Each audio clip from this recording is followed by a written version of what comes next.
Having accidentally discovered that my parents had registered the entire inheritance in my sister's name, I stopped paying their bills. Exactly a month later, my mother called, "Daughter, I need to pay the utilities." My answer made her go numb. And before we continue, please write what country you are from and how old you are. Enjoy listening. I was sorting through my mother's closet not out of curiosity, but out of habit of helping.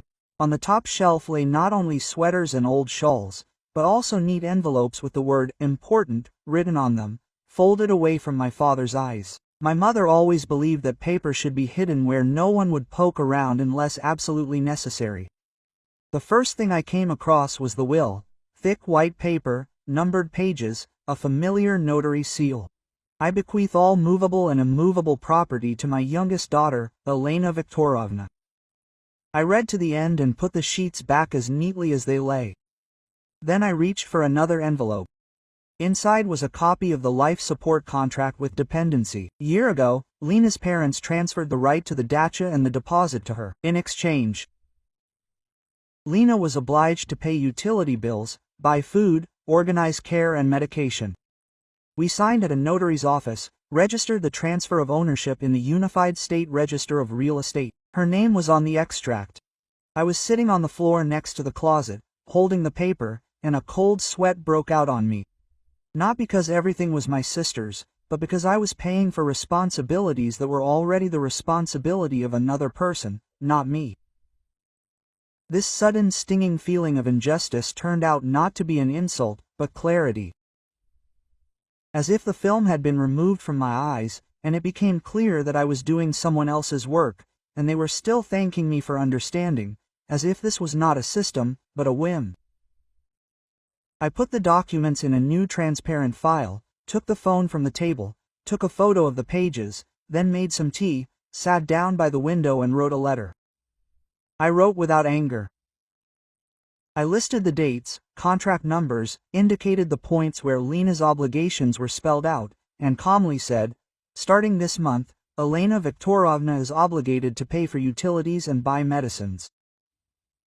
I have no such obligations. I do not refuse to help as a person, but in terms of regular payments, I now ask that you send the bills to the payer." Quote, I addressed the letter to Mom, Dad, and Lena. I did not call Mom right away, although I delayed. I knew that her voice would ruin everything, and that old music would ring out in it.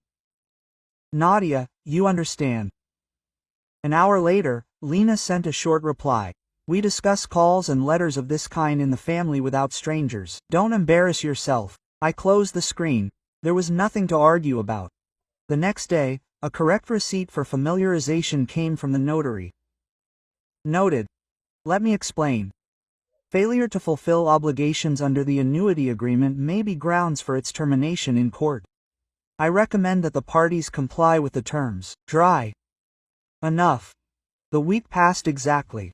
On a weekday, I left early and returned late. My parents had a scheduled appointment at the clinic. I sent them a taxi and did not go. Lena wrote in the family chat, "I'll go with Mom myself." A day later, Mom sent a photo from the clinic hallway. Lena is holding her by the elbow, smiling. I looked at the picture and thought that there was neither gloating nor victory in this. It was like returning things to their places, like when you rearrange the pots on the usual shelf and stop opening 4 cabinets in a row every time. Exactly a month later, Mom called. I took it right away. "Daughter," Mom said softly. "The utilities have arrived. You need to pay by Friday." "Mom," I answered. "According to the contract, Lena pays the utilities. She is the payer." I sent copies of all the documents and a letter with notification. We sent her the receipts. If she refuses, this is already a violation of the terms. Then you can demand termination of the contract. But it's not my responsibility to pay anymore. There was silence on the line. I heard Mom take a short breath, a bag rustle on the table, the refrigerator door close. Then the silence stretched a little longer, became denser. "Nadia," Mom said finally. "Are you offended?" "No," I said without pathos. I stopped confusing help with responsibility. You and Dad signed a contract. You transferred the right to the house and a deposit to Lena so that she could support you. That is her responsibility. I don't mind helping, for example, ordering groceries one time, taking you to the doctor, coming on holidays, but the monthly payments are no longer mine. But I always did this because you asked. Now you have transferred it to Lena. I respect your choice. Lena. Mom hesitated for a second. Lena is busy. She has work. I do too, Mom, and she has the contract. Her signature. If necessary, I will help you set up an automatic payment from her card or help you correspond with the management company to change the payer and receive electronic receipts. Tell me. Silence again. I thought that right now two logics were colliding in my mother's head. First, the parent asks, the eldest daughter does. Second, a paper with a seal that she signed herself. Okay, she said dully. I'll forward it to Lena.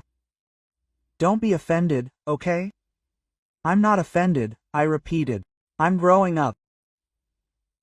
We said goodbye. I hung up, sat on the couch for a long time and looked at the window. I felt tired, like after a long journey. Not because I said no, because I said it without excuses. In the evening, Lena wrote to me in a messenger. Are you even normal? Do you want mom and dad to be left without electricity? Did you decide to abandon your family because of a piece of paper? I reread the message, exhaled and called. I had to conduct the conversation in a voice that was neither hesitant nor offensive, like in an accounting certificate.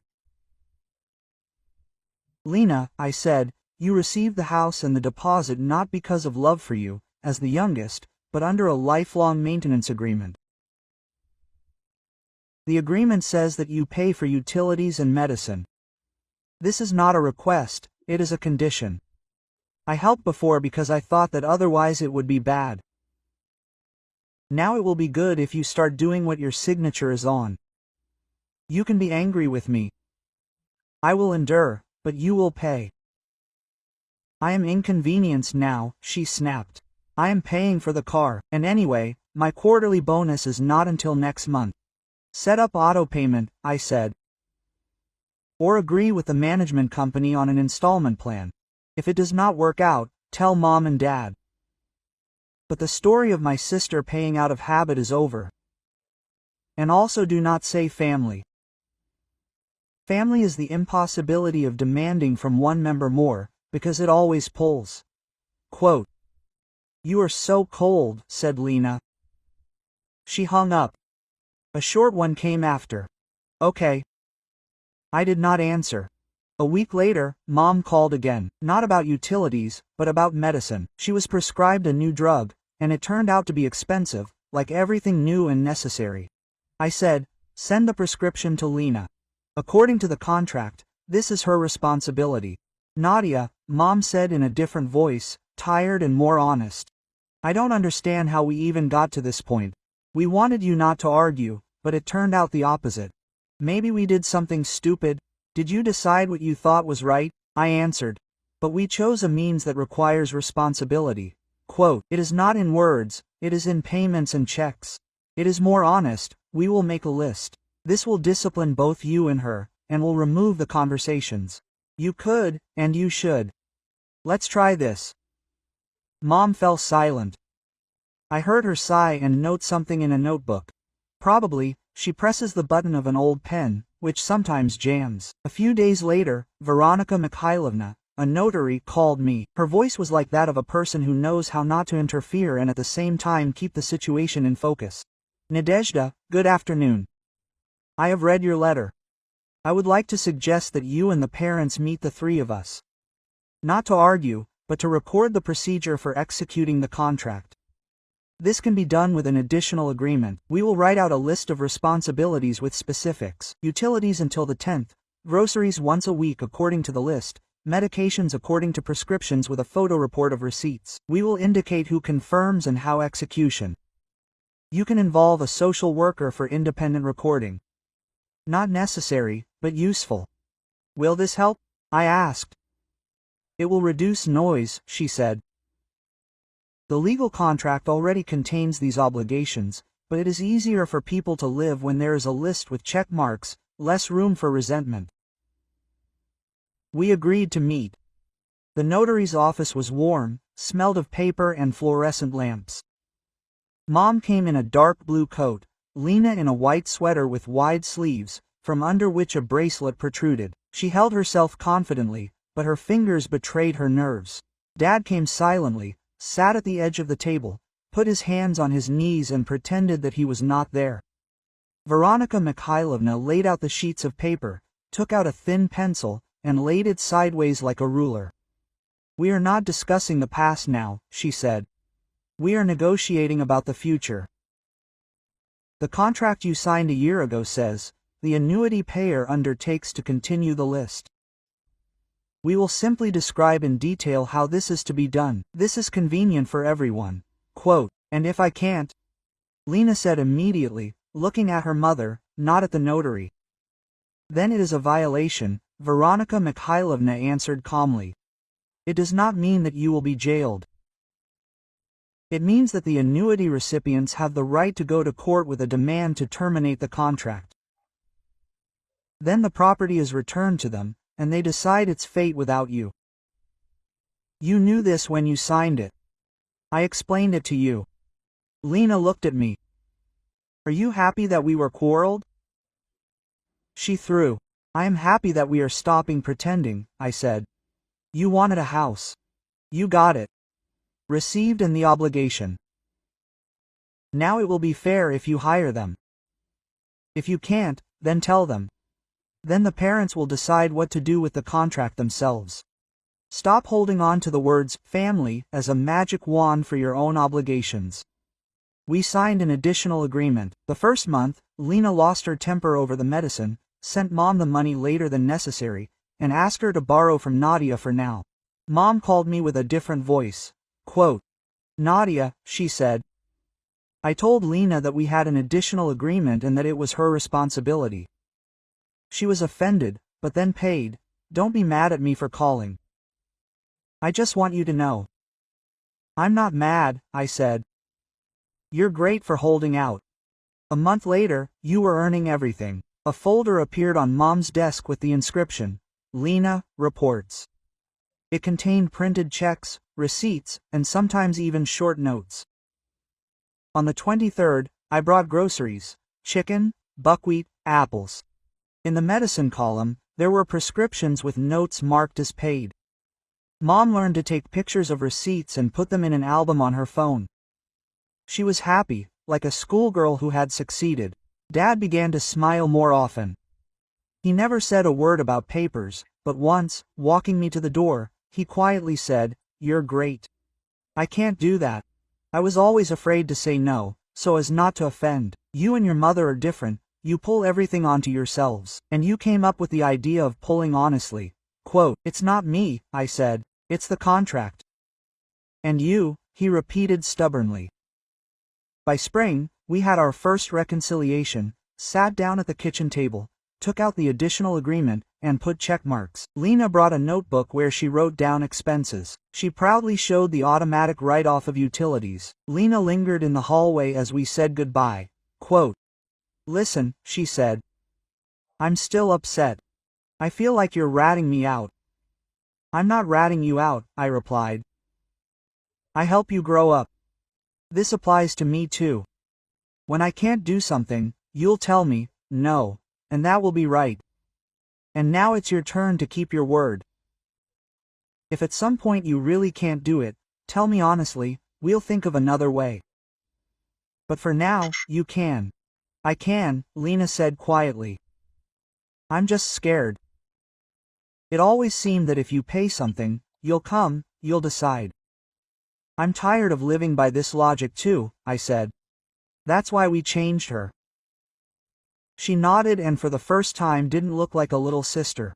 A couple of weeks later, I came to Veronica Mikhailovna with a box of chocolates. She raised an eyebrow and smiled with her eyes.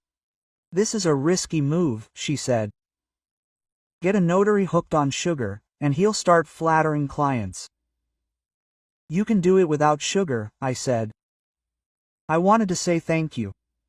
Without your phrase, it will reduce the noise. I would probably have to explain to everyone for another 6 months why it's not difficult for me. It's really not difficult for you, she replied. But there's no need. The main value of contracts is not that they prohibit, but that they liberate. You are now free from explanations. This is a very expensive luxury. I was walking home and thinking that I really felt richer not in money, but in time. I stopped waiting for them to ask me again tomorrow, stopped telling myself, okay, this time I started living as if my life had a schedule. And yet, a family habit doesn't die right away. In May, Mom called late at night. Her voice was guilty. I poured water for the flowers and remembered, she said, that you like peonies. Come over on the weekend, I'll bake a pie. You come visit, I suggested. There's a park and benches nearby. Let's sit and talk. I'll think about it, Mom said. I feel awkward. She chuckled. In the summer we did what we had been putting off all along. Together, my mother and Lena went to the dacha. It was the same dacha that Lena had received as a parent. The grass on the property was higher than her knees. Lena silently took the trimmer and walked along the fence. I took the old curtains off the window and hung up my mother's new ones with blue branches. Dad was fiddling around by the well, complaining about his back and refusing to sit. In the evening, my mother brought out 2 fried fish, potatoes, and greens to the table. We ate and were silent. Then Mom suddenly said, I was thinking here that we wanted something simple, for Lena to have a home and for you to have freedom. But instead we got a war on 2 fronts. Now, it seems, we are getting what we wanted from the beginning. Lena has a home and responsibilities. You have freedom, and we have a pie. That's how it works, I said. Only you have to get used to freedom. It also requires discipline. Yes, Mom smiled. You even have to get used to a pie. Do you want a piece? I want one. By winter, Lena and I had a new habit. Short, dry messages to the point. Utilities are paid, I am attaching a screenshot. Medicines are bought, the receipt is attached. Mom has a cardiologist appointment for Wednesday. I will go. Sometimes I wrote, I can take you to the clinic on Saturday, if you want, I will replace it. She answered, thank you myself. I respected these samas more than the previous passionate speeches about love for parents. Before the new year, we met at my parents'. We sat and talked about the snowdrifts at the entrance, about the TV series that Mom watched with her friend, about the pipe that she had broken at the dacha. Then Mom brought out an envelope. I recognized that same type of paper. My heart sank for a second. What is this? I asked. A new will, Mom said. Dad and I went to Veronica Mikhailovna. We decided to divide what was left equally, what we had already given to Lena Parenti, her area of responsibility. The rest is honestly between you. We don't want you to argue later. Let the paper be smarter than our love. I took the envelope without opening it. Not because it was a secret, because at that moment it was enough for me to know what Mom had decided. I felt how little I needed from paper to be calm. Sometimes only that it was there. That evening I couldn't fall asleep for a long time. I thought about the fact that we had moved a huge slab. Not because we argued better than others, because we had learned to say, here is the list. I clearly saw that our family still had its weak points. Lena still sometimes wrote to me without any reason. Mom was still inclined to dramatize. Dad was still silent when it would be worthwhile to speak. But now we had a habit. A habit of not swearing, a habit of reporting, a habit of respecting other people's. No, the next day, I took out of the closet that same transparent file in which I had put random finds, and put it away. It was not an act of farewell, but an act of order. I no longer looked for answers in the closet. I had my own. In the spring, Veronica Mikhailovna and I met by chance at the metro. She walked quickly, like a person who had long ago dissolved any doubt in herself. How is your family? She asked when we stopped at a traffic light. They live, I said, and for the first time in many years, on my own money. It's a miracle, she grinned, which she should have stopped being embarrassed about a long time ago. We went our separate ways. I was walking along the sidewalk and thinking that sometimes the most necessary news is no news. No one calls with a request, pay, transfer, save. No one is offended that they were put face to face with their own signature. No one looks for arguments for their own conscience in someone else's wallet. One day, Lena called me herself, without a reason, without a question, asked how my work was. She said that she wanted to send her parents to a sanatorium in the summer. She asked me to help her choose. We looked through the site and looked at the reviews, chose a boarding house with a normal doctor. She paid, sent a check. I wrote, "Thank you for your concern." She replied, "This is my responsibility." And for the first time I used these two words in one sentence without conflict. I closed the chat and smiled. Sometimes the path to loving words goes through the office, and this is normal. Love, supported by responsibility, stops requiring proof. It simply lives. Now, as I write this, the kettle whistles in the kitchen.